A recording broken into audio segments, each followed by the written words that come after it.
மற்றொரு உடனுக்குடன் நிரலை செய்தியை பார்த்து வருகிறோம். கோத்தகிரி மற்றும் சுற்றுவட்டார பகுதிகளில் சுமார் 1 மணி நேரத்திற்கும் மேலாக இடியுடன் கூடிய கோடை மழை பெய்திருக்கிறது.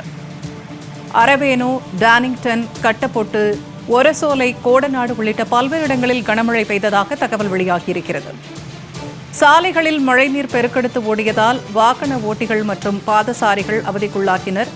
கோத்தகிரியில் மழை வெளுத்து வாங்கியிருக்கிறது.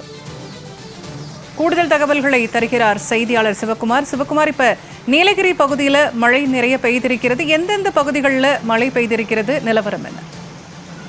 பூர்ணிமா, நீலகிரி மாவட்டத்தின் பல்வேறு இடங்களில் கோடை மழையானது அவ்வப்போது பெய்து வருகிறது. குறிப்பாக இன்று காலை முதல் கோத்தகிரி மற்றும் அதன் சுற்றுவட்டார பகுதிகளில் வாகம் மேகமூட்டத்துடன் காணப்பட்ட நிலையில் மதியத்துக்கு மேலாக சுமார் 1 மணி நேரத்துக்கு மேலாக இடியுடன் கூடிய கனமழை பெய்தது. குறிப்பாக கோத்தகிரி அதன் சுற்றுவட்டார பகுதிகளான அரவேணு, டானிங்டன், கட்டப்பெட்டு, ஒரசோலை, கோடநாடு உள்ளிட்ட பல்வேறு இடங்களில் கனமழை பெய்தது. இதனால் சாலைகளில் நீர் வெள்ள நீர் பெருக்கெடுத்து ஓடியது.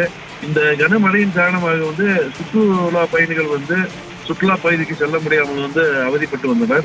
இதே போல ஊட்டி சுற்றுவட்டார பகுதிகள் சாரல் மழை பெய்தது. பூர்ணிமா, தகவல்களை பகிர்ந்து கொண்டமைக்கு நன்றி சிவகுமார்.